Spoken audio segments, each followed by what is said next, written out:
Good afternoon. Jason here, Birchfield Family Farm, Oxford, Ohio. I have a good word for you today. This is from Psalm 144. Praise be to the Lord, my rock, who trains my hands for war, my fingers for battle. Ephesians 6:10-13. Finally, be strong in the Lord and in his mighty power. Put on the full armor of God so that you can take your stand against the devil's schemes.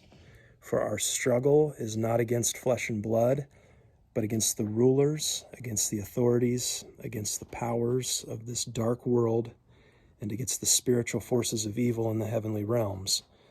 Therefore, put on the full armor of God, so that when the day of evil comes, you may be able to stand your ground, and after you have done everything, to stand. With the arrival of spring today, maple syrup season is finished up now. I know several of you have been asking us how things ended up. I wanted to just do a quick recap of the season, just go over some numbers. Again, maple syrup season for us is a time where, we're out and about late winter, out there getting some exercise, collecting sap, doing some boiling. It's really that first activity of the year, where we can look forward to spring then and the grazing season. And we're right on the edge now of grazing season here with syrup season finishing up. So in terms of our numbers for this past year, we hauled 448 gallons of sap. Again, doing this by hand, no machines. 15 trees we tapped, 39 taps. We made 12.75 gallons of syrup and 4 ounces. 12.75 and 4 ounces.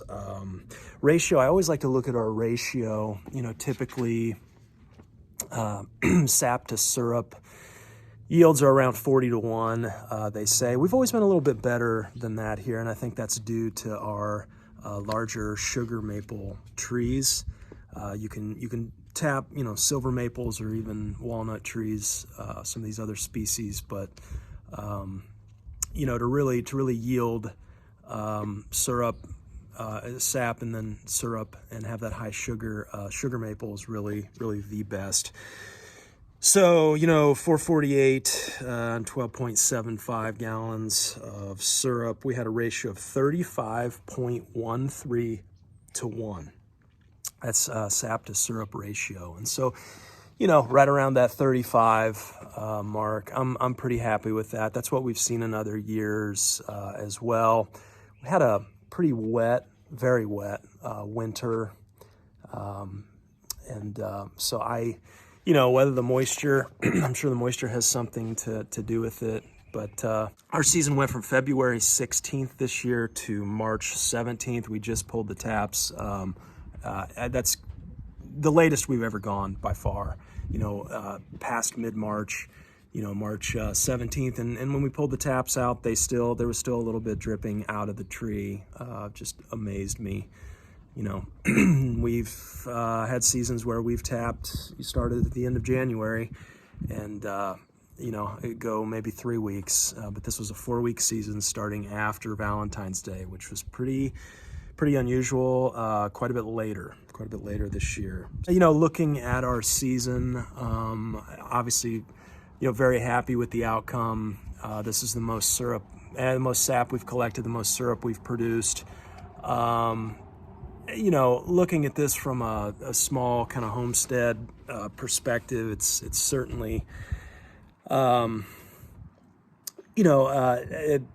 activity that does warrant our attention, I believe, this time of year, just because it is a free time of the year, but also just that allure of sugar independence and, what we've collected, what we boiled down. And, a month's time, that will give our family, certainly give our family enough sugar for the entire year, and more. We'll use only about maybe a third of what we harvested. But beyond that, it gets us in the community, gets us connecting to folks through the sale of our products, so provide some income as well.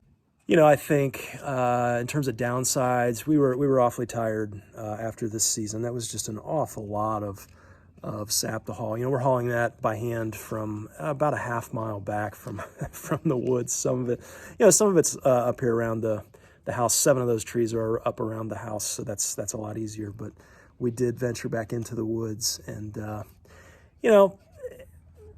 some equipment potentially, if we want to continue to scale this upwards, I think would be a fit at some point. I think looking at our operation, the bottleneck really for us is the evaporator. And so looking at ways to, how can we improve the process, at the evaporator. And I'm not going to buy a bigger evaporator pan. I'm pretty happy with our firebox and the size of that. I don't really want to go any bigger because I do notice a little bit of sagging in that pan just with the way we've had things set up. It's not a problem, but I don't really want to go any longer or any wider.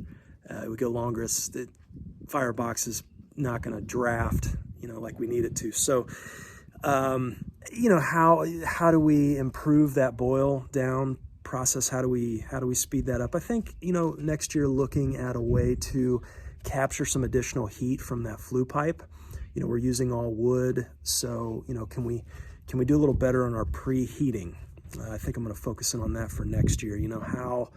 Right now we've got our 25-gallon pot over the flue pipe, and we may get a couple of degrees heating off of that, but we're trying to heat up so much mass at one point in time. So it's, can we elevate that preheating pot, that 25-gallon pot, and then come off of that and maybe wrap a heat exchange coil around that flue pipe on the way down, and then, have that emptying right into that evaporator pan, so we wouldn't be heating up so much, trying to heat up so much mass of sap at one time, but just heat up that little stream. But that would help to have that, if that sap is coming in hot already, that would certainly help speed things up.